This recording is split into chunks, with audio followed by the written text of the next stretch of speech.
Congreso Latinoamericano 2020, los desafíos de la empresa ante la crisis.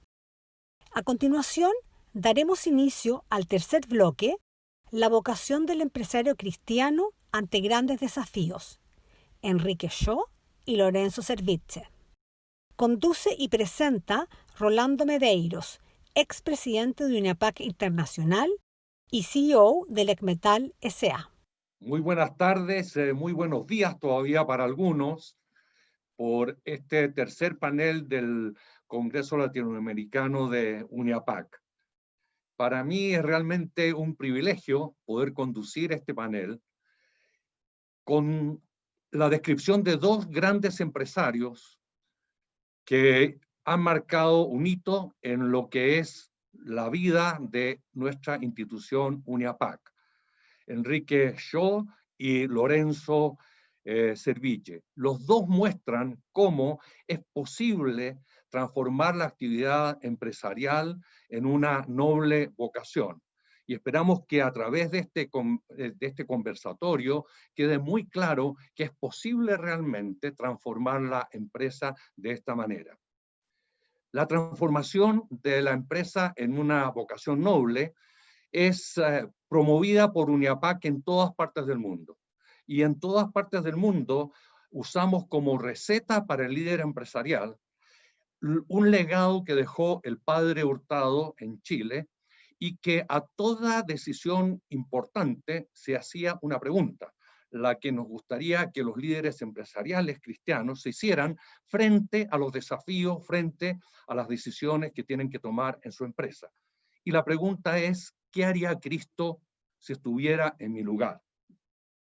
Y el padre Hurtado, que hoy día es San Alberto Hurtado, comparte con Enrique Shaw y con Lorenzo Servitje el haber participado activamente, cada uno en sus respectivos países, en la fundación de asociaciones de UNIAPAC. San Alberto Hurtado en la fundación de USEC en Chile en el año 1948. Enrique Shaw en la fundación de ACDE Argentina en 1952 y don Lorenzo Servitje, la fundación de USEM en México en el año 1957. Y para hablar de estos dos grandes empresarios, tenemos un panel de primera categoría. En primer lugar, tenemos a la nieta de Enrique Shaw, Sara Crito, a la nieta de don Lorenzo Servitje, Pilar Mariscal, y un destacado empresario que es papá de Pilar, José Ignacio Mariscal, y una persona muy querida que conozco hace mucho tiempo, Fernán de Elizalde. Sara Crito es la autora de un libro sobre la vida de Enrique Shaw, un empresario en plenitud, Enrique Shaw y su eficaz desempeño. Y en la actualidad, Sara está recopilando las cartas que se intercambió Enrique Shaw con su señora durante el noviazgo y su matrimonio. Por lo tanto, tenemos un testimonio muy bien documentado de parte de Sara. El caso de Pilar vivió muy cerca de Lorenzo Servitje. Don Lorenzo se fue al cielo hace no mucho tiempo y por lo tanto ella pudo disfrutar de este contacto con su abuelo y desde esa perspectiva nos va a hablar hoy día. Pilar es directora y consejera de una serie de instituciones y fundaciones. La Fundación León XIII, el Grupo Acerta, la Fundación Sertul y muchas otras más. Pero además es vicepresidenta del Instituto Mexicano de Doctrina Social Cristiana, o sea, un extenso currículum. Y como ya les dije, nos acompaña Fernán de Elizalde. Fernán es el administrador de la causa de canonización de Enrique Shaw, que se encuentra en un proceso en el Vaticano, del que nos va a comentar también Fernán. Y José Ignacio, además de ser el papá de Pilar, es un empresario muy destacado en México. Es director del Grupo Bimbo. El Grupo Bimbo es una empresa que fundó don Lorenzo Serville y tiene el gran mérito de haber sido también presidente de Uniapac Internacional y que sigue todavía colaborando muy activamente con nuestra organización. Y finalmente, yo soy Rolando Medeiros, que hasta el día de ayer era el presidente mundial de Uniapac y que hoy día ya asumió el nuevo presidente, que es una persona de Portugal, que se llama Bruno Bobone. Entonces, empecemos esta conversación con una breve reseña biográfica de estos dos grandes personajes. Y por lo tanto, partamos primero con Sara, para que nos cuente quién era Enrique Shaw y para que nos cuente cuáles eran los deberes que Enrique Shaw consideraba que eran esenciales para un empresario. Entonces, Sara, si nos puedes contar un poco de Enrique, te lo agradeceremos mucho. Muchas gracias, Rolando, Luis y todos los en Uniapac por este espacio para hablar de Enrique Shaw, que si hoy viviera estaría por cumplir 100 años. El próximo 26 de febrero de 2021 festejaremos, ¿no? el centenario del nacimiento con misa y un evento virtual.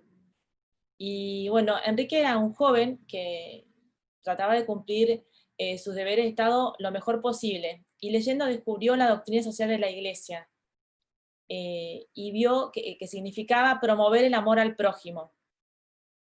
Y por eso decidió agradecer a Dios, esparciendo la alegría entre los demás. Enrique se casó con mi abuela, Cecilia Bunge, y a quien le manifestó su amor tierno y constante y quería santificarse mutuamente con ella.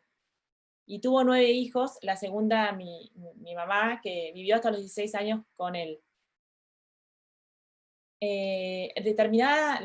Por terminar la Segunda Guerra Mundial, él pidió la baja a la Marina y pensaba ser obrero, pero meditándolo y pidiendo consejo, decidió llevar a Dios a los empresarios, y por eso aceptó un puesto que le ofrecieron en unas cristalerías, las cristalerías Regoló, que siguen existiendo aquí en Argentina.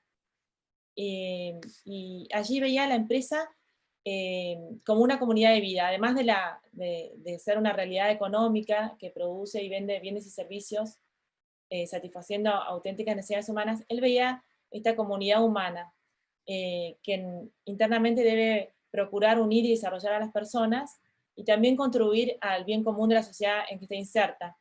Por ejemplo, Ricardo Palermo, que era el jefe de tesorería, lo escuchó una vez responder al presidente de la compañía que un proyecto era mejor no concretarlo, porque si bien era bueno para la compañía, no lo era para el país. Entonces, él consideraba el objetivo de la empresa el máximo de resultados positivos en todas las dimensiones.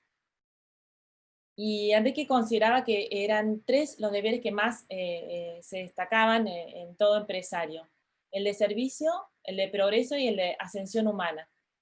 El de servicio, si bien la actividad de cada uno está dirigida a favorecer el interés particular, debe representar al mismo tiempo un servicio al prójimo, ya sea directamente o a través de la comunidad. Y este liderazgo servicial él, lo demostraba cuando entraba a la fábrica y preguntaba por su nombre al que se le cruzara, cualquiera de los 3.500 trabajadores, y les preguntaba por sus cosas, por su familia, y tenía una libretita donde anotaba algún pedido. Esteban Woca, uno de los trabajadores, dice, por ejemplo, que Enrique se acercaba para servirlo y no para servirse de este, y que cuando estaba con él sentía una paz profunda. Bueno, el segundo deber que él destacaba era el de progreso, ¿no? Estar a la cabeza de todo adelanto técnico por la parábola de los talentos y por el mandato bíblico de dominar la tierra. Y, por ejemplo, mandó traer norteamericanos para hacer los primeros tubos fluorescentes en Argentina, que explicaron y practicaron el proceso de la producción, y también enviaba y impulsaba la capacitación en distintos países a los trabajadores, por ejemplo, en el sector del laboratorio, que hoy en Verazatí siguen comentando, ¿no? Que viajaban, por ejemplo, a Estados Unidos. Y el tercer deber que él más destacaba es la ascensión humana, ¿no? Por la eminente dignidad de todo ser humano, Carlos Kuster, un sindicalista, dice que él sobre todo escuchaba atentamente en las reuniones. Digamos, más que dar, buscaba hacer descubrir lo que el otro tiene de bueno y apoyaba todo lo bueno, ¿no? Dejaba participar y, digamos, lugar a la iniciativa. Trataba a los demás como superiores o al menos con benevolencia. Y hacía que se sientan amados los empleados y se ganaba la confianza de ellos. Tan es así que cuando necesitó sangre para las transfusiones por las intervenciones quirúrgicas que necesitaba por el cáncer, más de 260 empleados fueron a donar y él les fue a agradecer a la fábrica, diciéndoles que les agradecía muchísimo todo lo que habían hecho para donar esa sangre, que la mayor cantidad de sangre que corría por sus venas era sangre obrera, y que se sentía más identificado que nunca con ellos, a quienes siempre había querido y considerado como ejecutivos y no como meros ejecutores. En un momento de crisis acá en Argentina, el jefe de ventas, Darío Casinelli, comenta que le propuso a Enrique poner en un horno vidrio barato y salir a destruir a la competencia. Y Enrique le dijo, ay, pero dejamos sin trabajo a la gente en otro lado. Y siempre, bueno, se preguntaba, ¿no? ¿Vemos más a las personas que a la empresa? Y también trataba con mucha amabilidad y extrema delicadeza, además de respeto a todos los que participaban en la empresa. Y se preguntaba, ¿hemos tratado con más simpatía a nuestros empleados? Y también se preguntaba, ¿hemos dejado de lado el odio, incluso hacia aquellas personas o hechos que sin causa nos dañaron? Y él buscaba, bueno, como decía recién Rolando, ¿no? Que Jesús, que tanto tenía que enseñarnos, nos dijo de él, aprended de mí que soy manso y humilde de corazón. Y bueno, eso por ahora. Muchas gracias. Sara, muchísimas gracias. Qué lindo testimonio. Enrique Shaw fue un testimonio vivo de que la santidad es también posible en la actividad empresarial. Así que muy buen relato y te agradecemos muchísimo. Ahora le toca a Pilar. Entonces, Pilar, ¿quién fue Lorenzo Cerviche? Y podrías contarnos de su vida, de su obra, de su pensamiento y de su trayectoria empresarial. Sí, claro, con muchísimo gusto. Muchas gracias por la oportunidad de hablar de Lorenzo, de mi abuelo. Bueno, yo quisiera empezar diciendo que tuve la suerte de convivir muchísimo con él porque pues trabajé en Bimbo varios años, porque mi esposo lleva más de 30 años también trabajando en la empresa y además nos tocó la suerte de ver pues todo lo que él ponía lo que él decía, cómo realmente se replicó tanto en México como en otros países. Entonces, bueno, pues sí he visto de cerca toda esta obra y me da mucho gusto poder compartirla. Mi abuelo nace en 1918 y muere a los casi 100 años en la Ciudad de México hace apenas 3 años. Él nace en México, pero es de papás españoles, sus dos papás catalanes, y llega y en México, mi bisabuela empiezan a poner una panadería, los dos juntos, la panadería El Molino. No sé si podríamos pasar a las siguientes, gracias. La panadería El Molino, donde trabaja mi abuelo desde los 16 años. Así que, como él decía, tenía harina en la sangre. Toda su vida trabajó en el pan. Mi abuelo, pues, fueron 5 hijos, entre ellos Roberto, que también fue presidente de Grupo Bimbo y trabajó muchos años con mi abuelo, que incluso mi tío Roberto decía que había sido casi un padre para él, porque a los 18 años, cuando mi abuelo Lorenzo tenía 18 años, muere su padre y él, bueno, se tiene que hacer cargo tanto de la panadería como también de mucho de sus hermanos y de la educación de mis hermanos. En esa época, mi abuelo decía que antes de tenerse que dedicar a la panadería al 100% y hacerse en mucho cargo de su vida y de la de sus hermanos, él tenía la idea de que podría haber sido sacerdote, dedicar su vida a Dios, y la vida se le fue cambiando para ser el empresario que fue. Mi abuelo, pues la verdad es que una persona muy especial, muy dedicada al trabajo que hacía y siempre también muy innovador. Y desde la panadería El Molino ahí empezaba a ver que, bueno, había otras formas de hacer las cosas. Y empezó a pensar cómo podía él trabajar con el pan empacado. Y ahí fueron 5 socios, pues vieron la manera de comenzar esta empresa que ahora es pues un gran líder en la panificación, que es Grupo Bimbo. Empezó de una forma muy chiquita, como probablemente empiezan todas las empresas, solamente con 4 variedades de pan, con 5 camiones, y desde ahí fue creciendo y creciendo hasta ser lo que soy, pero sobre todo desde un principio teniendo muy en cuenta a la persona siempre como centro del trabajo, como centro de la empresa. ¿Qué es lo que yo creo que realmente hace distinto a Bimbo? La empresa plenamente humana que es, y igual que siendo altamente productiva, que ese es el lema que utilizó por tantos años mi abuelo. El comienzo de Bimbo, pues como todos los comienzos no son fáciles, pero aquí además se sumaba que estaba terminando la Segunda Guerra Mundial, por lo que pues conseguir todos los insumos, poder hacer la fábrica, los camiones sobre todo, todos eran distintos en un principio, hizo mucho más compleja el avance y el desarrollo de Grupo Bimbo. Nace también Grupo Bimbo desde sus inicios, que ya son 75 años, con el famoso osito Bimbo, que nace de una tarjeta de Navidad que le envían a una prima de mi abuelo, y que de ahí lo van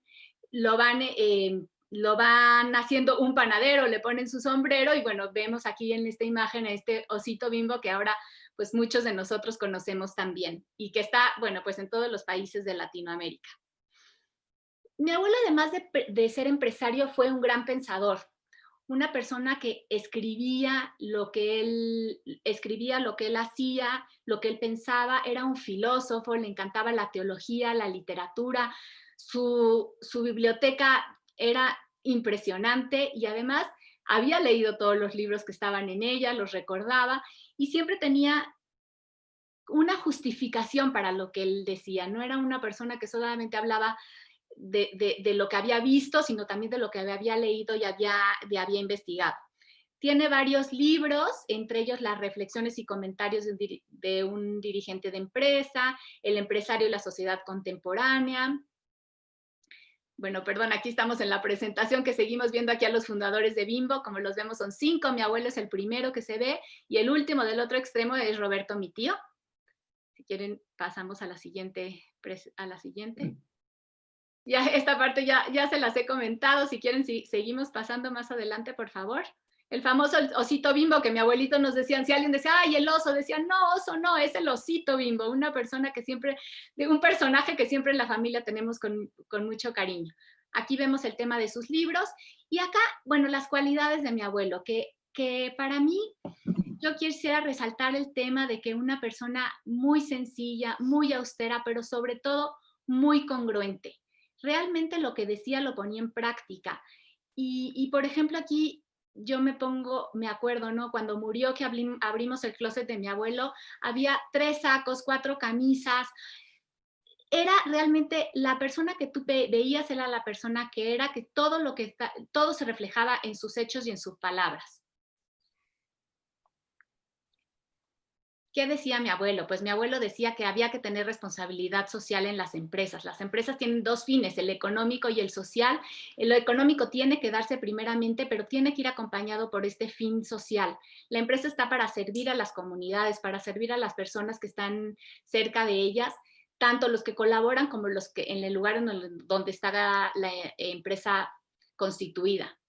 Y esto, además de que se hace en hechos, se hacen las palabras. Desde un principio en Bimbo no se habla de empleados o trabajadores, sino se habla de colaboradores.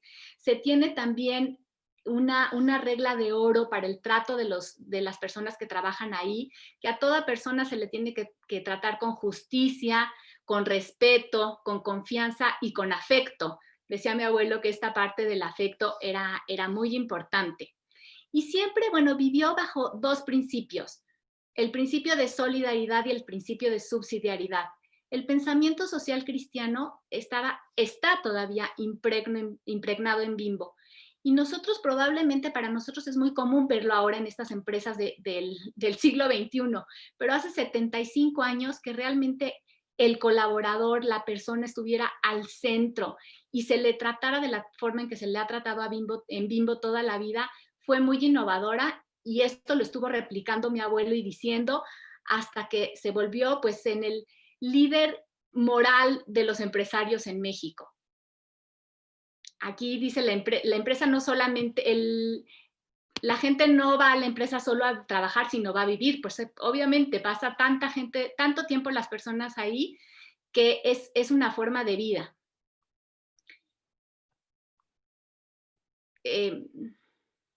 Bueno, aquí hablamos ya también de la regla de oro. Yo decía, todo el espíritu de que tiene el Grupo Bimbo, que lo seguimos viendo hoy en día. Y como les comentaba, yo viví en Chile, en Argentina, en Perú, en Canadá, y he visto cómo Bimbo, a través de sus procesos, a través de sus palabras, ha sido capaz de transmitir esta gran cultura en todos estos países. Acá hay algunas frases de don Lorenzo, y con esto vamos a terminar. El trabajo no es solo una tarea, sino una misión o una pasión y una aventura. Para mi abuelo, Bimbo fue su gran aventura y su gran pasión. No se cansaba de hablar de Grupo Bimbo, siempre buscaba a los jóvenes para participar. Y bueno, pues por último, que buscamos siempre poner alma, vida y corazón en todo lo que hagamos. Nuevamente, pues aquí vemos las fotos de mi tío Roberto, de mi abuelo, y de Jaime, primo también de mi abuelo, que fueron fundadores del Grupo Bimbo. Y si quieren, pasamos muchos reconocimientos, por supuesto, y decir que sigue mi abuelo vivo para todos. Ese es el corporativo de Bimbo, donde tenemos un árbol, un ciruelo, que es el recuerdo de mi abuelo, porque era el árbol favorito de mi abuela Carmen. Y bueno, hasta ahora está siempre presente. Muchas gracias.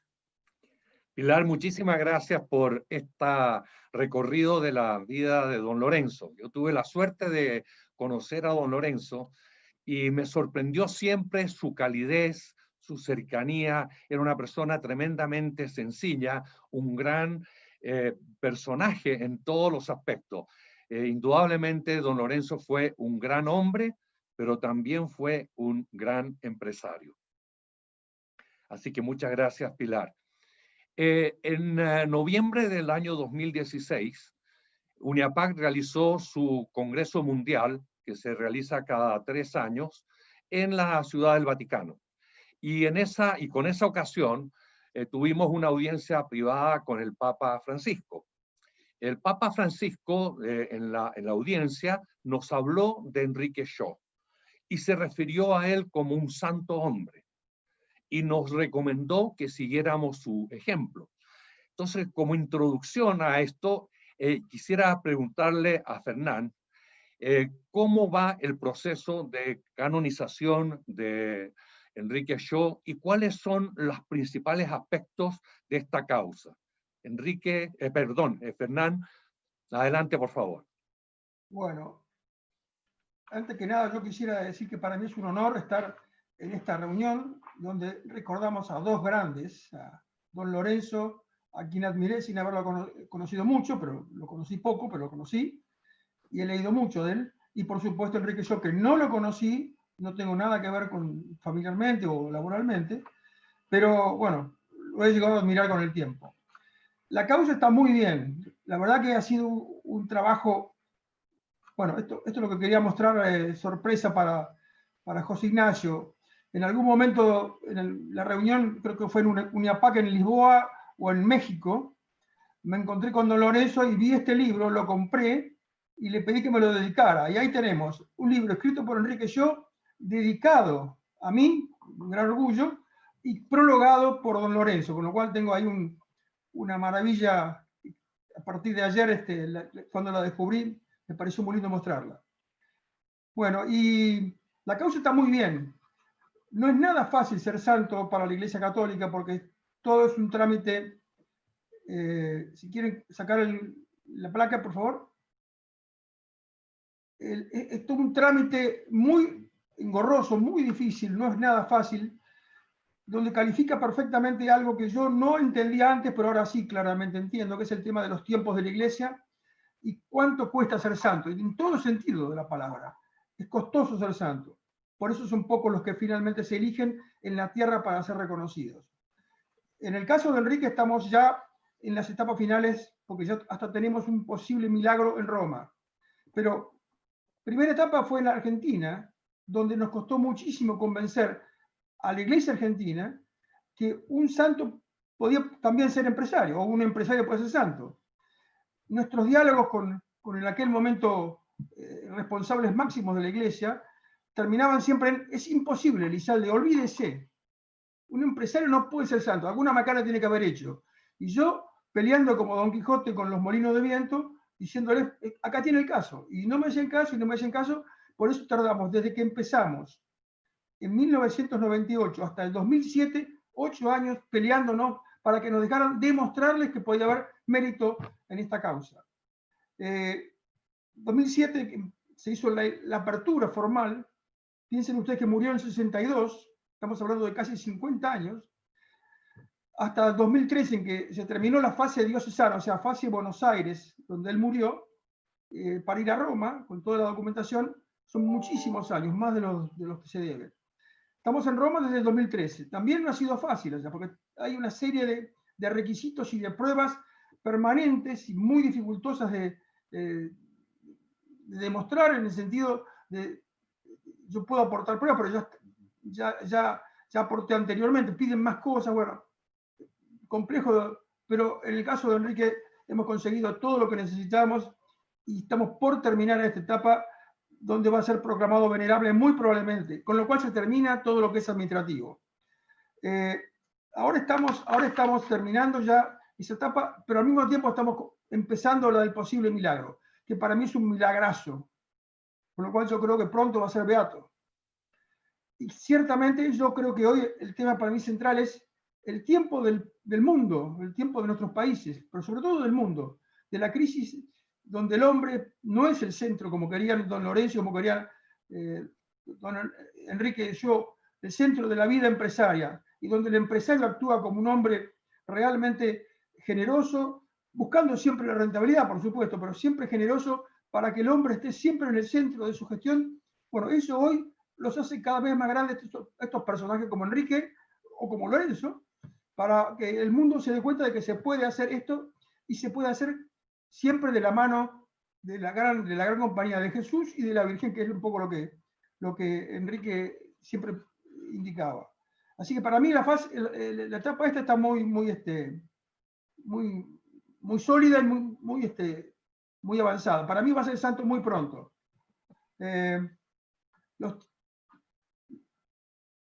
Bueno, ¿puedo seguir un poquito? ¿No me Sí, sale? sí, Bueno, sí, un poco más, sí. Bueno, el tema fundamental para mí es ponerse a trabajar. Hay que conseguir la demostración, como cualquier juicio laboral o empresario, hay que conseguir demostrar que el hombre que uno defiende es lo que uno quiere demostrar.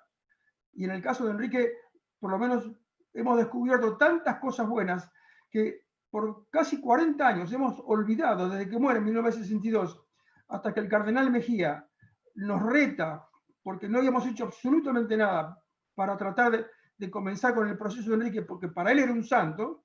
Bueno, en ese momento, 30 y tantos años después de su muerte, empezamos.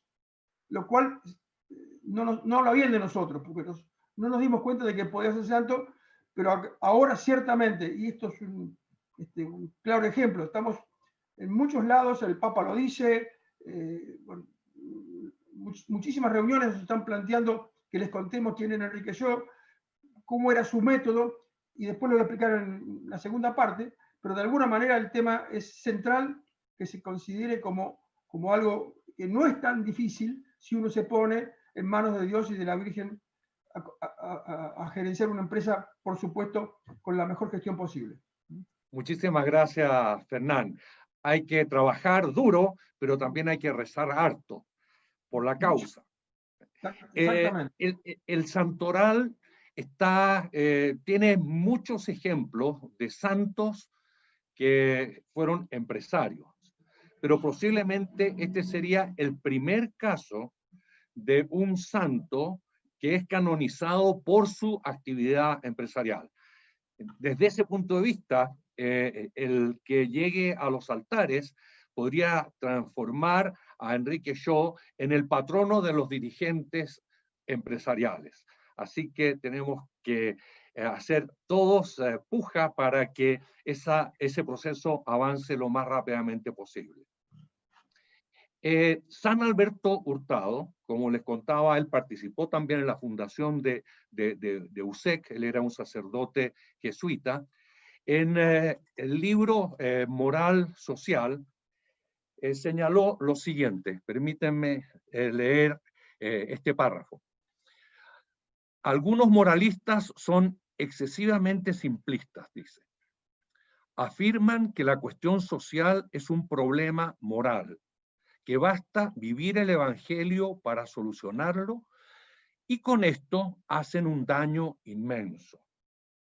Lo menos que se les puede echar en cara es su simplismo.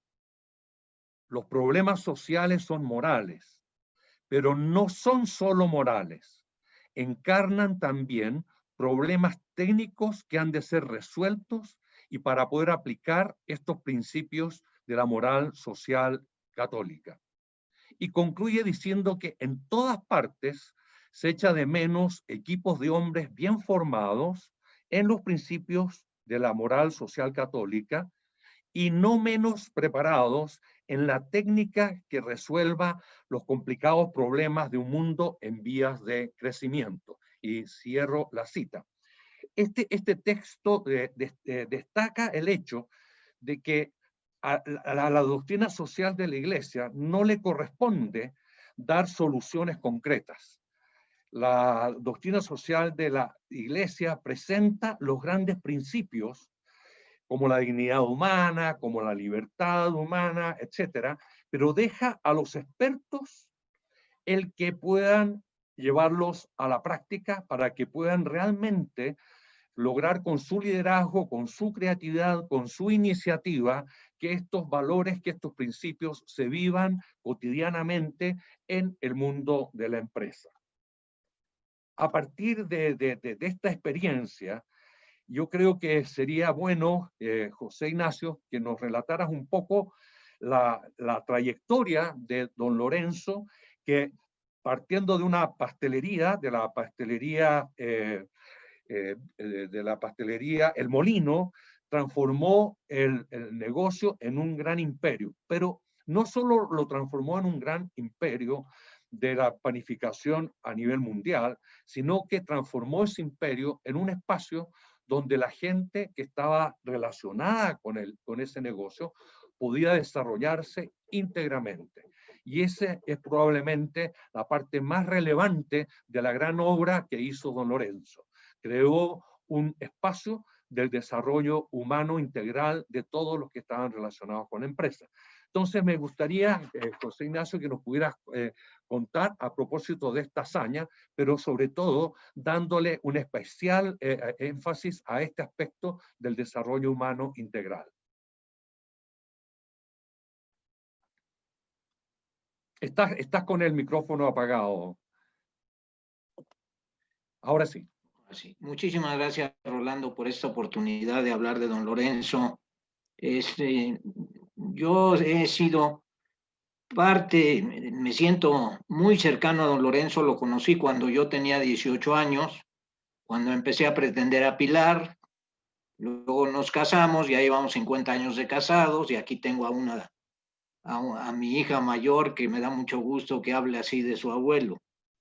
Yo soy empresario fundamentalmente del área de la construcción y de desarrollos inmobiliarios, pero desde muy joven don Lorenzo me involucró y me hizo partícipe de estar en el consejo, como decimos en México, el directorio, como dicen en Latinoamérica, del Grupo Bimbo, ¿no? Llevo más de 40 años como director de Grupo Bimbo, y pues he vivido todo un proceso en esta situación y en estas vivencias que he tenido, ¿no? Más de 40 años son muchos, y ahora yo presido el Comité de Finanzas y Planeación, que es donde se determinan muchas de las situaciones de crecimiento, porque hemos crecido mucho por adquisiciones, y ahí se definen y se llevan a cabo, y luego se le da seguimiento a todos estos procesos. Bimbo, ahora vamos a ver lo que es Bimbo hoy, pero Bimbo tuvo 4 etapas, yo diría, ¿no? Yo viví la primera, la viví poco de don Lorenzo como director general, pero a finales de los 70s le pasa la dirección a su hermano Roberto, que fue exactamente cuando yo empecé a participar en el consejo. Luego viene toda la etapa de don Roberto, que es el segundo director, y luego el tercer director es Daniel, el actual presidente y director general de la organización, que es hijo de don Lorenzo, hermano de Pilar, y ahora él es el que lleva y ha sido responsable, yo diría, mucho de este crecimiento geométrico y muy expansivo, ¿no? Grupo Bimbo hoy, para que tengan ustedes idea, pues está en 33 países, en prácticamente todos los países que participa es líder número 1 en lo que es productos de trigo, en lo que es productos de pan, etcétera. Tiene 197 plantas y tiene 134,000 colaboradores. Si pasan la siguiente, por favor. Quiero yo, antes de empezar a ver bueno, vamos viendo lo que ha sucedido en Bimbo, pues es algo muy impactante, ¿no? Ahora, México ya nada más es el 31% de sus ventas, y Norteamérica, Estados Unidos y Canadá es el 50%. O sea, somos los líderes en Estados Unidos y en Canadá, y ya es el 50% de la venta del grupo. EAA es el área de Europa, y ahí tenemos a India y a China, que ya estamos participando, no son los 2 grandes países. Ahora estamos muy enfocados al crecimiento en la India. En América Latina estamos en todos los países, excepto en Bolivia, y seguimos creciendo orgánicamente, y es parte de eso. Aquí tenemos todas las categorías y los canales en los que estamos metidos, ¿no? Siguiente, por favor. Aquí, ¿cómo vivimos las creencias? Yo, antes de empezar a explicar cómo vivimos las creencias, quiero repetir unas frases de las que mencionó Pilar, mi hija, que creo que son muy importantes, ¿no? Porque esto refleja mucho la creencia, la voluntad y la filosofía de don Lorenzo, ¿no? Primero, empresas altas. Yo creo que es muy importante, empresa altamente productiva y plenamente humana. Ahora Daniel ya le puso, tiene que ser también sustentable, y esto también es muy importante, ¿no? Por supuesto, el trabajo no es una tarea, sino una misión, una pasión y una aventura. Y siempre pongamos alma, vida y corazón. Y quiero repetir la regla de oro, que es que a todas las personas con las que operemos se traten con respeto, confianza, justicia y afecto. Siguiente, por favor. Esta es la forma. Ahora vamos a ver cómo transmitimos nuestras creencias, y este es el gran reto: cómo transmitimos la cultura a todas las personas que están involucradas dentro de nuestra organización. Entonces, esta es una síntesis muy clara de un símbolo del trigo, ¿no? Y por supuesto valoramos a la persona, somos una comunidad, conseguimos resultados, no nos quedamos en el aspecto teórico y conceptual, competimos y ganamos, somos operadores eficaces, actuamos con integridad y trascendemos y permanecemos en el tiempo. Si ven, esta es toda la visión, y son nuestras creencias. En todos los lugares donde Bimbo tiene alguna oficina, algún centro de distribución y todo, siempre estará esto en primer plano, y esto es parte muy importante de cómo transmitimos nuestra cultura. Siguiente, por favor. Aquí volvemos, ¿no? La persona es el fin, no el medio. Estamos convencidos de que hay que generar valor agregado, pero el desarrollo integral de las personas va conjuntamente con la evolución y la forma en que operamos en todos lados, ¿no? Entonces, vemos personas, no recursos. Esta es la centralidad de la persona. Siguiente. Aquí nuestra filosofía, ¿no? Les mencionaba que el concepto es ahora una empresa sustentable, y en esto de la sustentabilidad hemos hecho algo muy importante. Hemos ya cerca del 70% de la energía que utilizamos es generada por plantas eólicas, y lo hemos hecho también en Estados Unidos, y esperamos en unos pocos años que el 100% de la generación que consumamos sea una energía limpia, ¿no? Volvemos a nuestra creencia del valor de la persona. Otra vez el aspecto de la regla de oro del respeto, la justicia, la confianza y el afecto.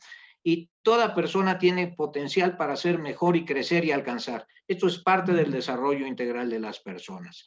Y ahora, en tantos países que estamos convencidos que la diversidad nos enriquece, la inclusión nos fortalece, y cada día hacemos una empresa más sólida y más competitiva, ¿no? Aquí tenemos algo muy importante, que es lo que siempre decía don Lorenzo: la empresa son lo que son sus jefes. Ahora, lo importante es cómo transmites a los jefes para que ellos transmitan a toda la organización. Siguiente, por favor. Y aquí, este es nada más un pincelazo de la forma en que instrumentamos nuestras creencias y las transmitimos, ¿no? Primero hacemos toda la persona que entra en la organización, hay un curso de iniciación muy importante y muy profundo. Le damos, no es un día, son más de 3 días, y en esto involucramos a las personas para que entiendan qué es la organización y a dónde estamos, y por supuesto ya hablamos de principios y valores, ¿no? Luego tenemos un curso de superación personal que es una joya, porque es prácticamente, para que lo entendamos, como un retiro espiritual enfocado a la persona, a la familia, a la sociedad. Ahí hablamos muy poco de la empresa. Y luego viene el curso de líder, antes le llamamos el curso del jefe, y este es donde verdaderamente profundizamos en todos los principios y valores y damos conciencia de todo este proceso, ¿no? Y esto es lo que se vive diariamente en la empresa. Siguiente. Entonces, ¿cómo transmitimos esto? Pues a través del trato respetuoso y digno para todos, con una preocupación sincera por el bien del prójimo, con una obsesión para siempre mejorar en todo lo que hacemos. Tenemos que ser tremendamente competitivos. Escucha profunda, poner atención, optimismo y perseverancia en la prueba ante las dificultades, y buscar conciliar los aparentes opuestos. Y aquí termino. La conciliación de los opuestos era algo que don Lorenzo continuamente mencionaba. Y uno de esta conciliación es altamente productivo y plenamente humano. Igual que si hablamos de libertad o disciplina, ¿cuál es? ¿Una u otra? Pues son las dos. Y aquí lo dejo, y muchas gracias, Rolando. José Ignacio, te agradezco mucho por esta descripción de toda la construcción de un imperio, pero un imperio en el que la gente puede realmente florecer como seres humanos. En un libro, don Lorenzo Servitje, Su visión humanista y el secreto de su éxito, hay una carta de su hijo Daniel, y en esa carta hace una serie de comentarios, pero hay una que me llamó la atención por la forma en que yo lo conocí a él. Dice que don Lorenzo era un hombre de grandes y calladas virtudes, de inteligencia profunda y sentido práctico, con las ideas claras, disciplina, enorme capacidad de trabajo, valores firmes y una profunda espiritualidad. Yo creo que esa es una muy buena síntesis de lo que fue realmente don Lorenzo, y que y que le dio este sello a este imperio que es el grupo Bimbo. Volviendo a Enrique Shaw Fernand, ¿tú nos podrías contar aspectos de la causa de canonización de Enrique que se relacionen con la transformación que él hizo de la cristalería Rigoló en una noble vocación? Ojalá pudieras hacer un énfasis en aquellos aspectos que pueden servirnos en el día de hoy, que pueden ayudarnos a enfrentar esta crisis tremenda que estamos viviendo y hacerlo de una manera que no ponga en riesgo los valores a los que hemos dicho que adherimos en nuestras empresas. Te agradeceré si nos puedes comentar en ese sentido. Bueno, ciertamente que Enrique fue un gran buscador, toda su vida lo fue, pero cuando encontró su vocación a través de esa búsqueda, el perfil que él quería de su vida era ayudar al prójimo. Y dada su capacidad empresaria por el lado de las familias, él llegó a la conclusión de que podía hacerlo a través de eso después de un paso previo por la Armada, donde se gradúa como oficial naval argentino y donde se forma en materia de templanza del espíritu y liderazgo, y donde empieza a darse cuenta de la importancia de coordinar un equipo y llevarlo adelante aún en caso de tormentas.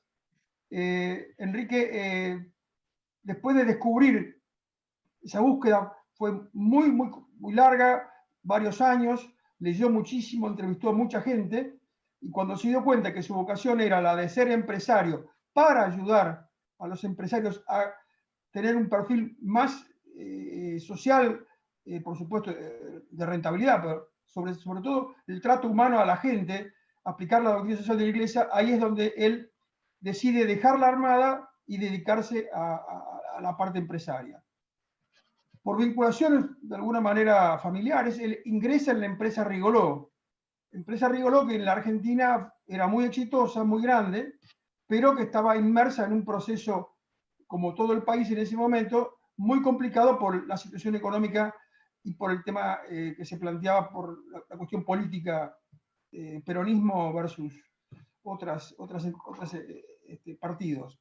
Entonces, él acepta el trabajo que le ofrecen para entrar en la empresa Rigoló y se encuentra con una empresa muy valiosa, muy importante, pero donde los accionistas o los gerentes, digamos, vinculados a los grupos que eran los propietarios, querían irse de la gestión porque estaban cansados de pelearse con los empleados, con el sindicato, con la cantidad de situaciones negativas que tenían, con lo cual Enrique se encuentra con una fundamental decisión de cambiar ese rumbo y hacer una gestión mucho más humana, potenciando toda la relación con la gente, para que de esa manera puedan hacer un trabajo donde tengan ganas de ir a trabajar, donde empiecen a ver todos los beneficios que la empresa podía darles y donde ellos podían brindar su servicio.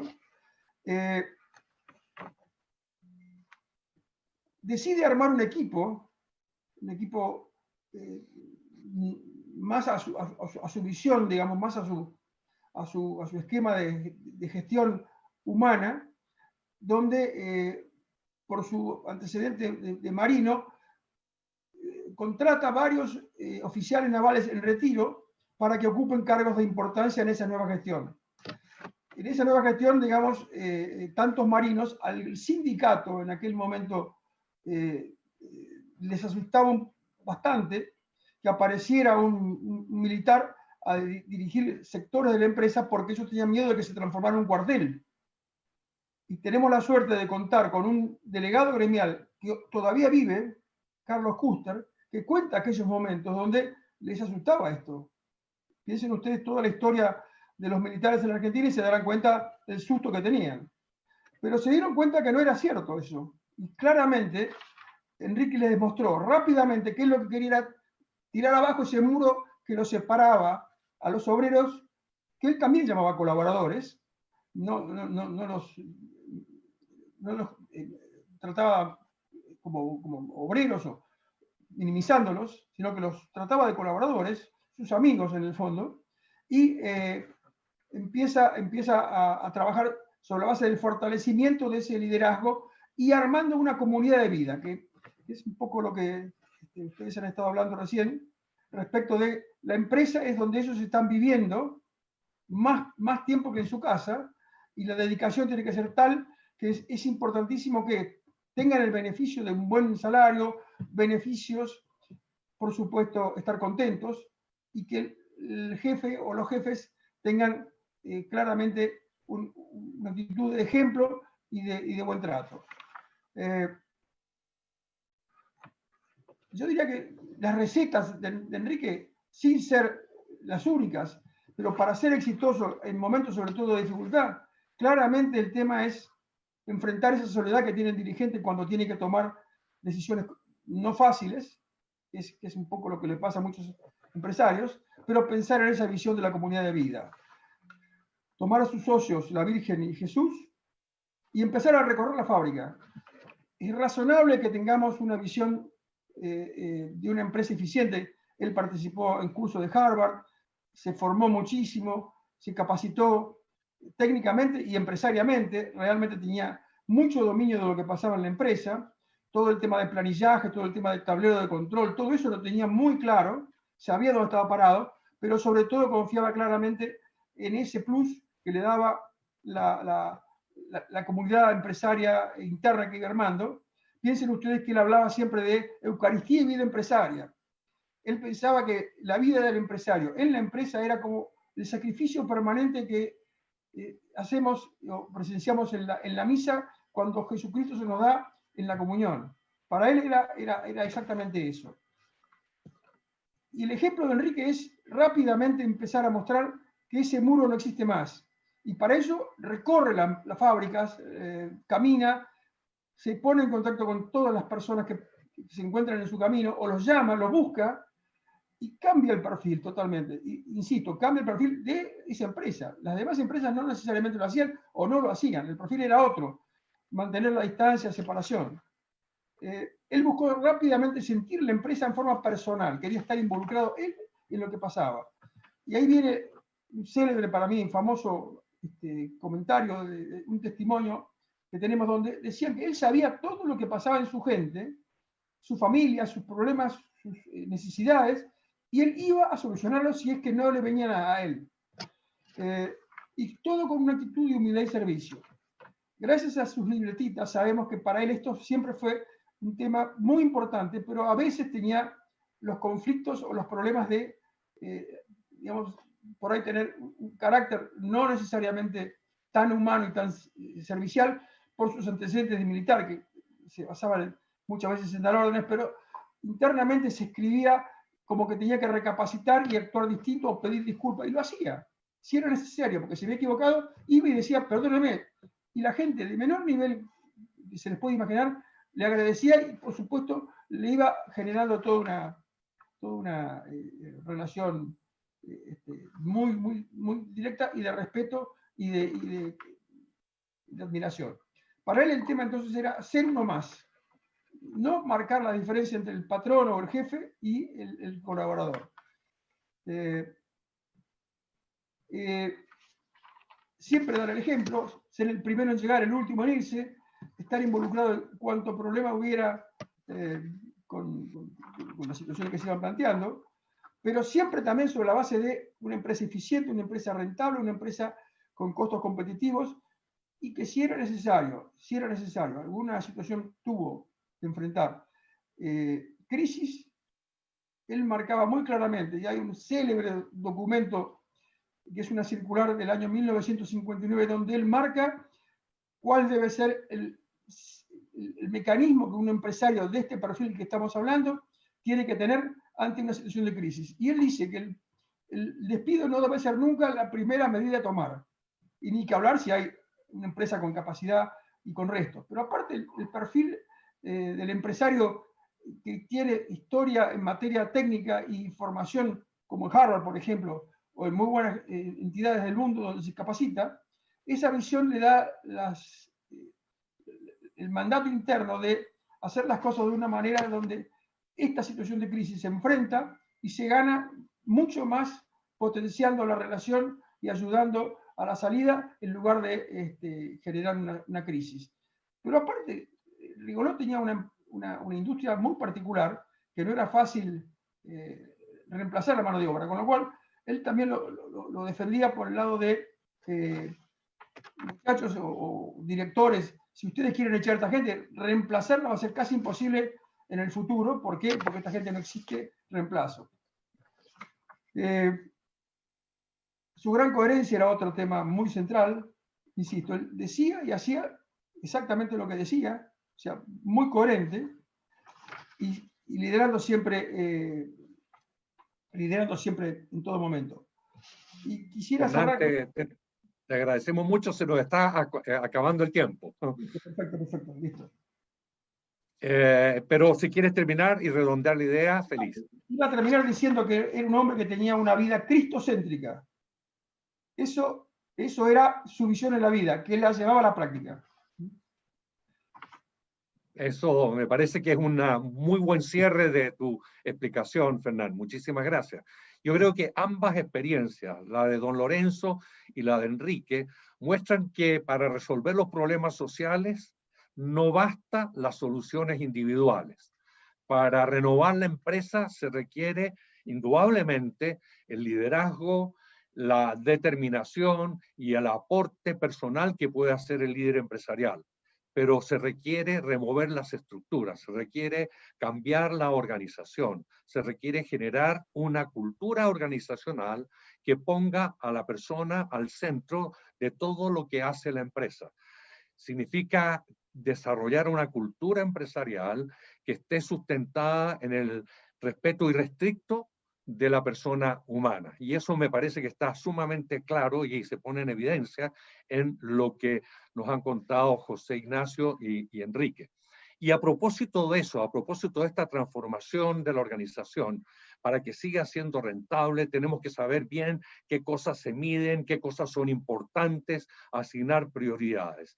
Y en ese sentido, José Ignacio, me gustaría que compartieras con nosotros una experiencia que tú lideraste cuando eras presidente de UNIAPAC y que se transformó en un libro que se llama La rentabilidad de los valores y que se puso en práctica muy exitosamente en Bimbo, donde tú eres director o consejero, como nos dijiste.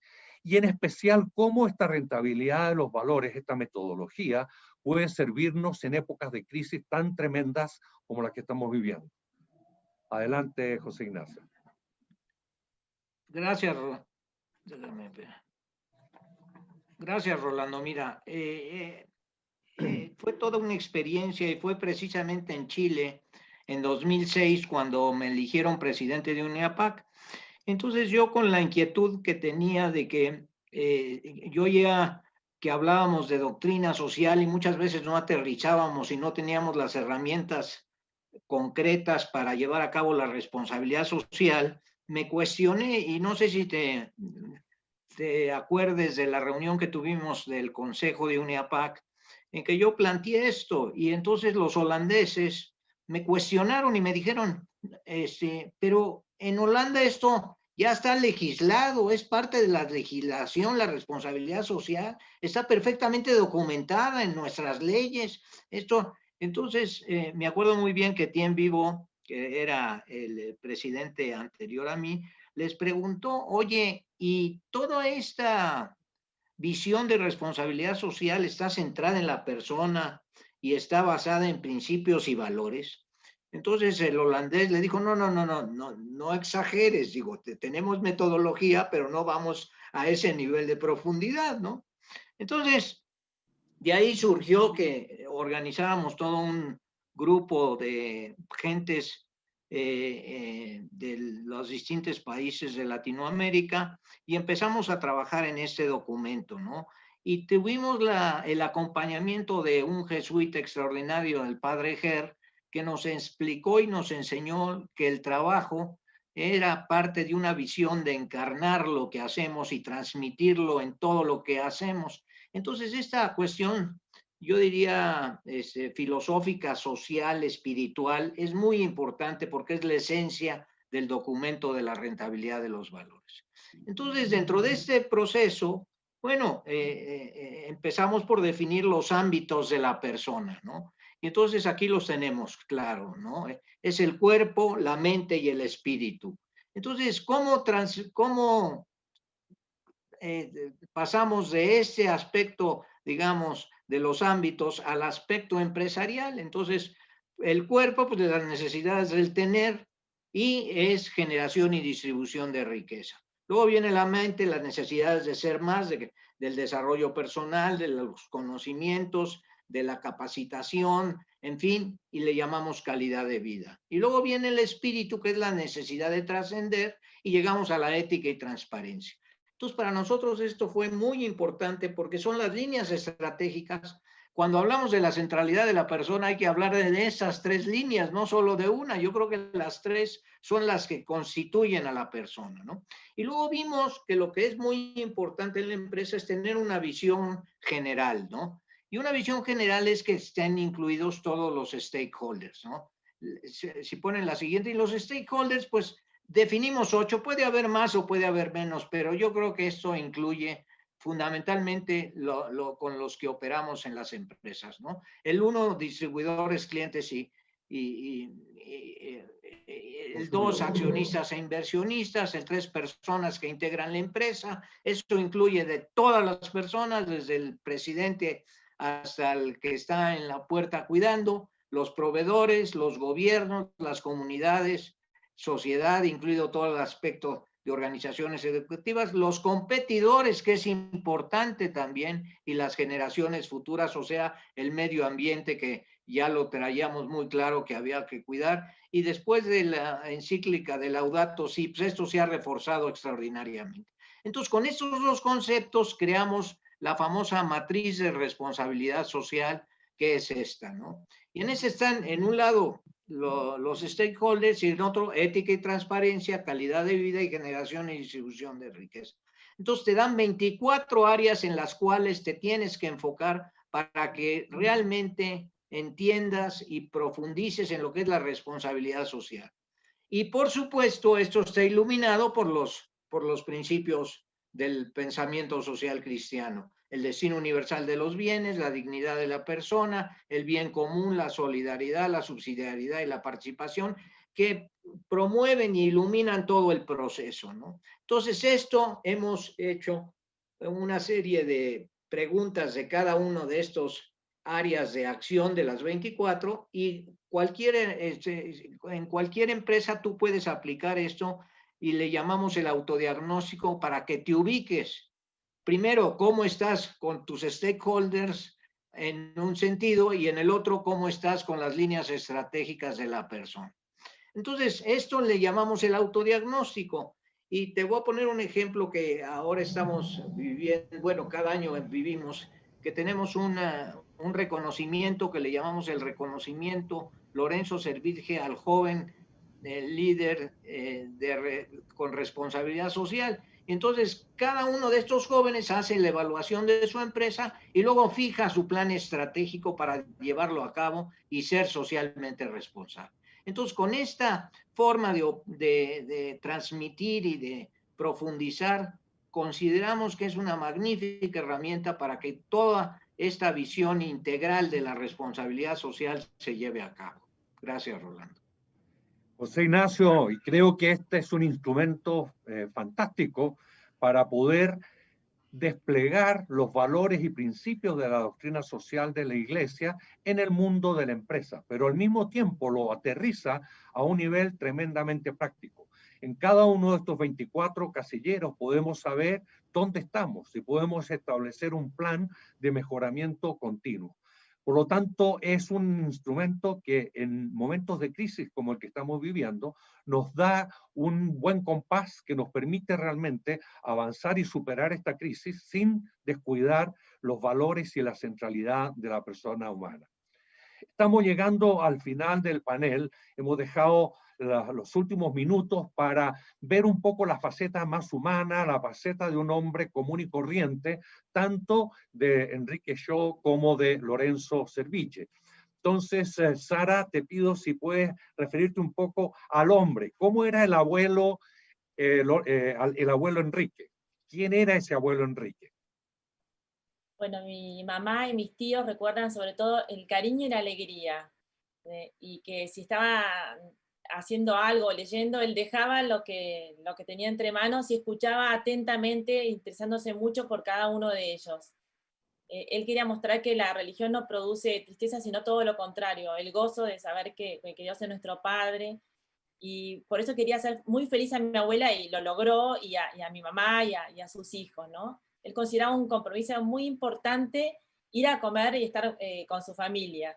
Y cuando llegaba, silbaba y todos iban a recibirlo a la puerta y alzaba a los más chicos y les preguntaba cómo les había ido.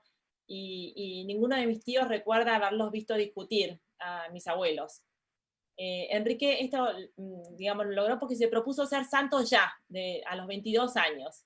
Y esto con un programa con 5 medios, que mi mamá vio que vivía, que concretaba y se esmeraba en vivir, ¿no? Alegremente. En la misa, y él llevaba siempre en el bolsillo un evangelio, que lo sacaba y lo meditaba todos los días. También le encantaba rezar el rosario en familia todos los atardeceres, porque decía que la familia que reza unida permanece unida.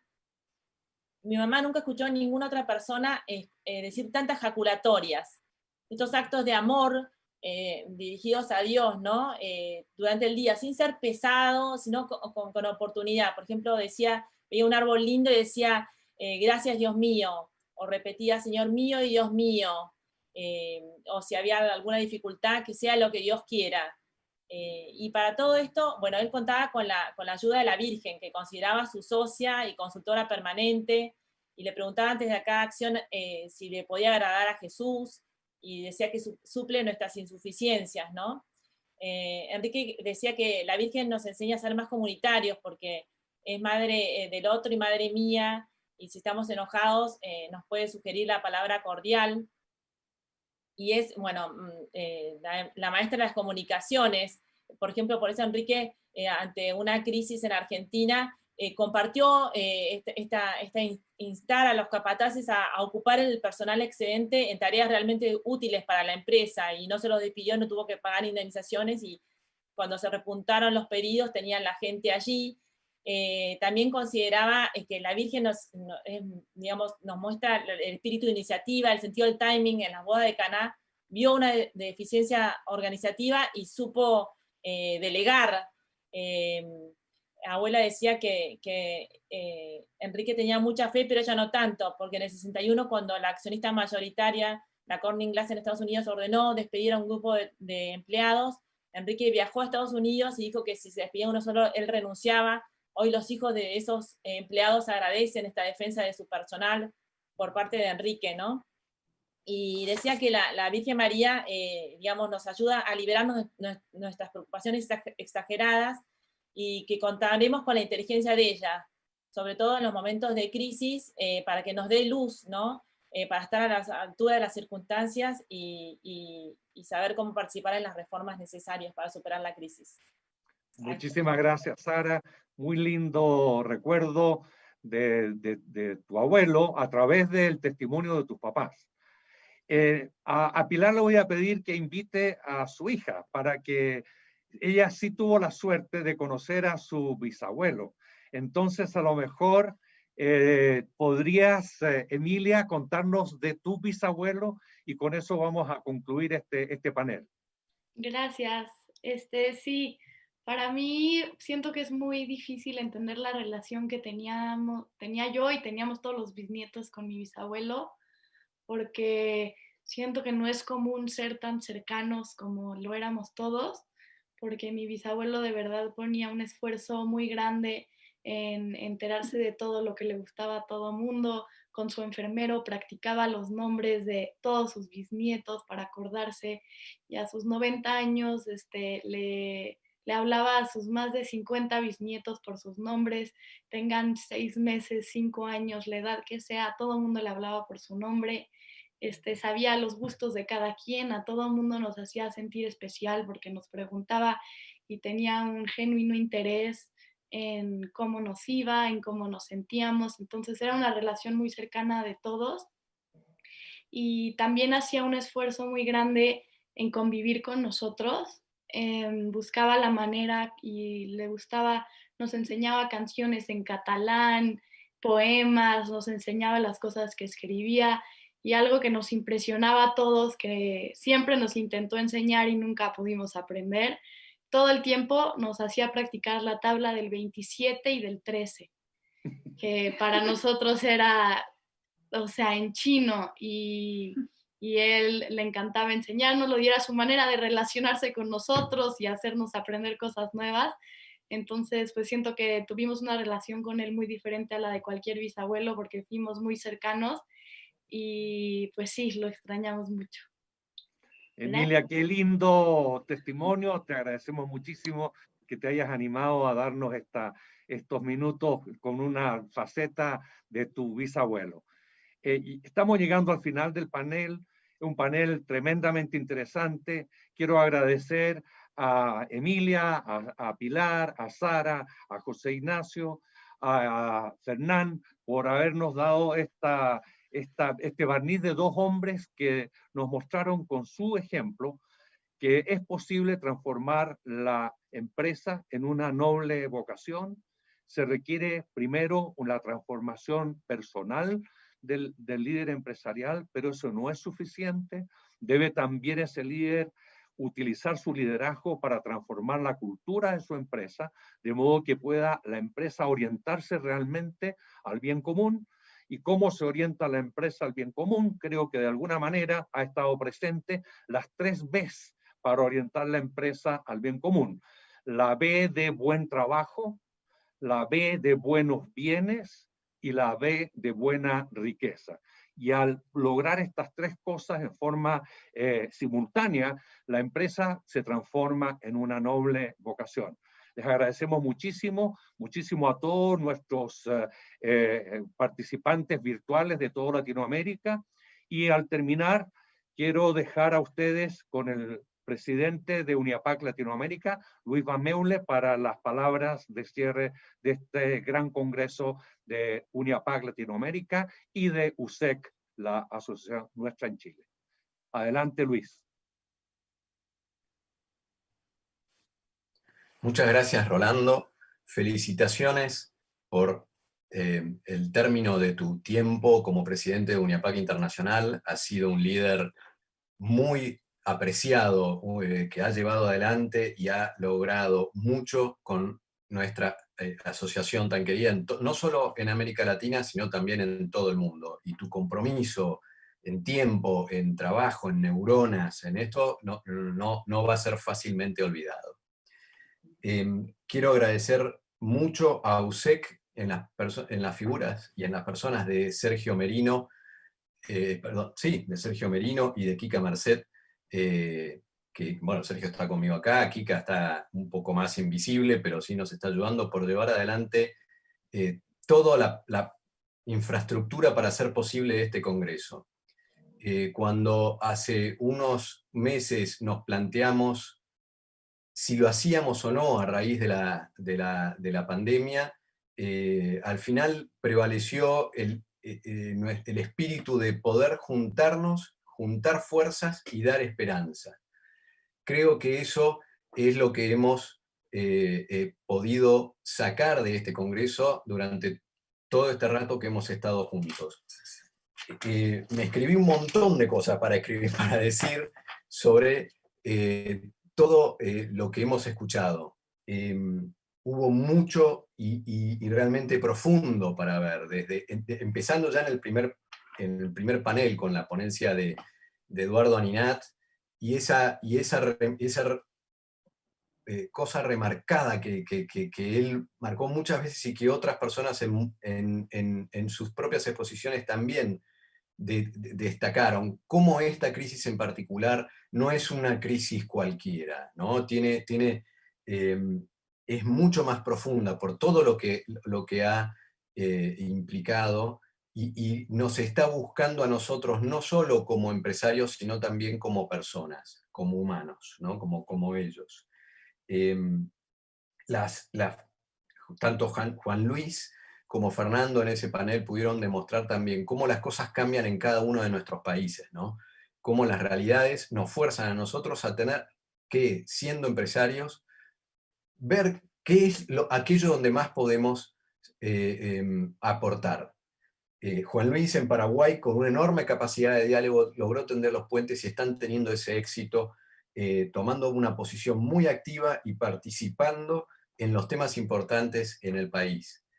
Fernando tratando de lograrlo, haciéndolo a través de la formación de esos empresarios y también de ir generando y que sea la propia USEM, nuestra propia asociación UNIAPAC en México, la que sea casi que físicamente el puente para poder lograr la unión entre gobierno, empresa, trabajadores, ONGs, en fin, las distintas partes de la sociedad, porque solamente de esa manera vamos a poder salir adelante positivamente de esta crisis tan complicada. Juan Baquer lideró y condujo espectacularmente bien ese panel tan interesante donde hombres y mujeres de muchos países de nuestra región pudieron demostrar cómo, en dos facetas muy interesantes, hacia adentro y desde su empresa, pudieron impactar en la sociedad, como así también usando su empresa e incluso otras, impactar hacia y desde la misma comunidad, ¿no? Y con eso a la sociedad toda. Yo creo que todo esto es muy importante, no solo por el impacto real que esto ha logrado, sino también para nosotros mismos y para que la sociedad nos valoremos como empresarios, cuál es nuestro rol, nos demos cuenta no solo de la importancia, sino de todo lo que tenemos que ofrecer para la sociedad y a la sociedad, tanto en la persona de uno solo o una sola, como a todos como comunidad, no solo en lo social, sino también en lo ambiental y en estos casos en situaciones de pandemia y de complicaciones tan importantes. Esa frase que dijo Jorge Mackay, que a mí me marcó mucho porque la comparto, y ese impacto que uno siente cuando alguien pone en palabras exactamente lo que uno pensaba, de el empresario es quien más puede cambiar la vida de la gente, de aquella gente a la que llega. Yo creo que eso fue, me llegó y profundo, y nos tiene que dar un cierto orgullo, nos tiene que poner en una posición de sentirnos capaces de poder ser instrumentos en ese sentido, pero a la vez llamarnos a ese servicio también, ¿no es cierto? A con humildad tomar que nosotros hemos elegido esta vocación, y bueno, hagamos algo con ella, ¿no es cierto? Los casos uruguayos también, de vuelta, de ese trabajo para lograr el común acuerdo con todas las fuerzas. Bueno, ni hablar del resto de los ejemplos, ¿no? El Banco de Alimentos en Ecuador, Eduardo Villar y su frase sobre cómo la supervivencia ya es una obligación profunda en las empresas en situaciones como esta. ¿Por qué? Porque estamos salvando riqueza, patrimonio, trabajo, dignidad de nuestra gente. Ese panel realmente me pareció extraordinario. Y ese llamado que hizo Eduardo a que nosotros, que venimos viendo y comentando en muchos medios, en muchas entidades, sobre la crisis del liderazgo que vemos, no solo en nuestros países, sino incluso a nivel mundial, bueno, hagamos algo al respecto y seamos nosotros quienes vayamos a liderar, y entonces tomemos no solo nuestra responsabilidad social, sino también, como decía Stefano Samani muchas veces, y nos los han pedido más de un papa, no solo Francisco, sino también Juan Pablo II, nuestra responsabilidad cívica, ¿no? Lo que nos toca a nosotros, qué podemos como empresarios hacer, elevando la voz para que más gente pueda aprovechar el factor multiplicador que una empresa puede significar. Finalmente, las figuras de Enrique Yo y don Lorenzo Cerviche. Yo a don Lorenzo creo haberlo visto una sola vez, y me dejó también bastante marcado. Mi padre, que también ha participado mucho en eventos UNIAPAC, me ha marcado muchas veces el fuerte impacto que ha tenido don Lorenzo en muchas asociaciones de América Latina, no solo con su ejemplo de vida, sino también por esa capacidad de lograr llevar a cosas concretas, a herramientas, todo este pensamiento, todo esto que nosotros sabemos, bueno, ¿cómo lo podemos aplicar en la realidad, en nuestras empresas? Un poco lo que José Ignacio marcaba en su en su locución, en su tiempo en la pantalla. Fíjense cómo ambos, notable, ¿no? Y desde distintos lugares, hablaban de lo mismo, ¿no? Del hombre en el centro de la empresa, ¿no? ¿Para qué estamos haciendo todo esto? ¿No? No por qué, ¿para qué? ¿Para qué? Y para quién en este caso estamos haciendo todo esto, ¿no? Saltando algunos de estos temas que tanto Fernán como José Ignacio marcaron mucho sobre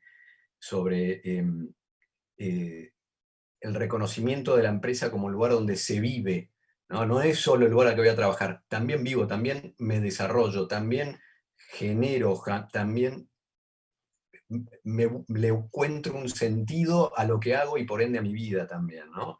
El concepto de subsidiariedad y el de la dignidad de la persona, sea cual sea su puesto, y cómo eso también es para resguardar.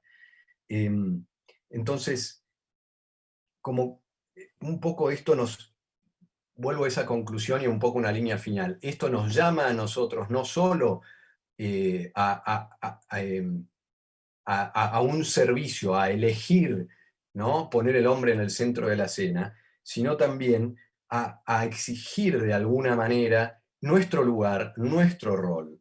Y todo esto en una América Latina que en general desconfía y descrea a veces de los empresarios, ¿no es cierto?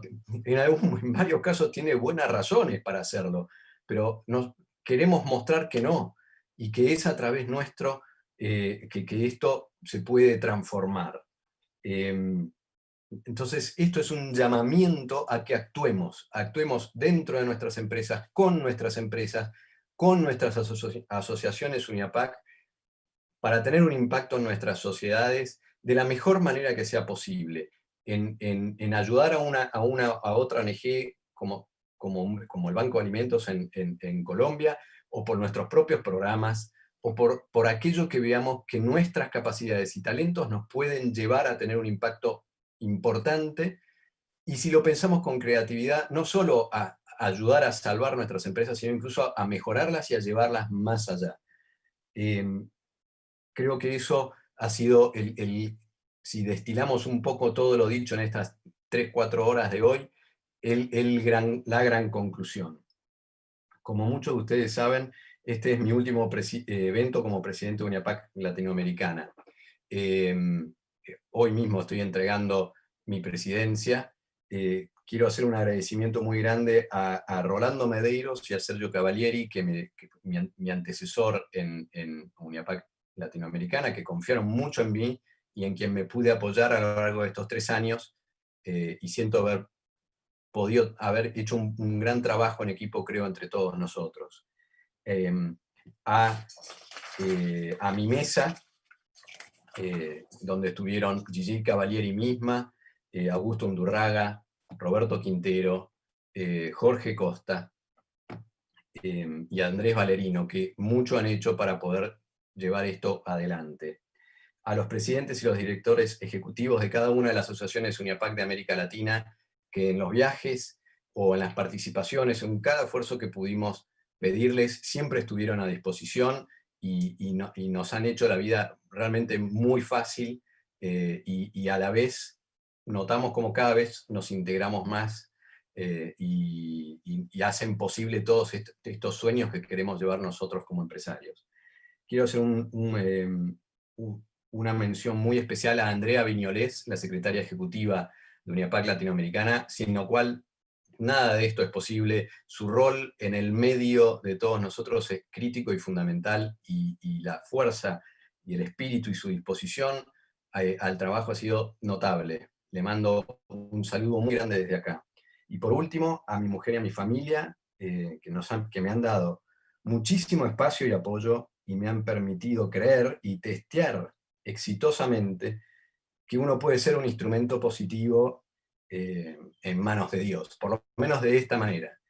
Muy, muy agradecido con todos ellos.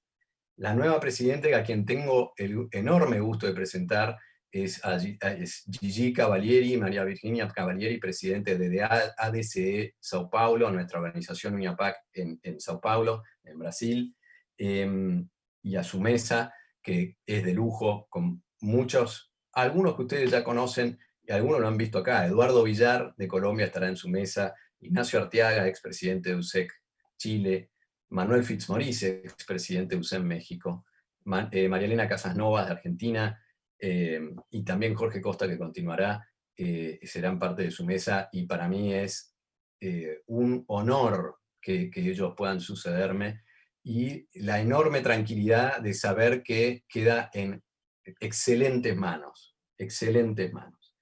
Y bueno, les deseo el mayor de los éxitos, y como cierre, que hoy justo antes de arrancar el Congreso, estaba leyendo una oración del cardenal Newman que creo que se aplica perfectamente al final de este encuentro. El cardenal tenía una oración en donde le pedía a Jesús poder ser una luz para los demás. Que la luz venga de Cristo, pero que yo la pueda reflejar a través de nuestro ejemplo y de nuestro trabajo en pos de los hombres. Que María entonces nos ilumine en ese camino y Dios nos dé su luz. Muchísimas gracias a todos y por haber estado y acompañarnos en este momento. Sergio. Bueno, muchísimas gracias, Luis, por este cierre. Muchas gracias a todos los participantes en este congreso, gracias a los expositores, gracias a los panelistas. Creo que han sido algo más de 4 horas muy interesantes, muy intensas. Para los que han visto una parte solamente de este congreso, esto va a quedar en YouTube, va a estar disponible para poder revisar parte o todo el congreso. Una vez más, muchas gracias. Gracias al equipo ejecutivo, gracias al equipo USEC, que lo que hizo posible, tal como dijo Luis, esta transmisión y este congreso en un formato el que ya nos estamos acostumbrando, pero que todavía está en forma un poco incipiente. Muchas gracias y nos veremos en una próxima oportunidad.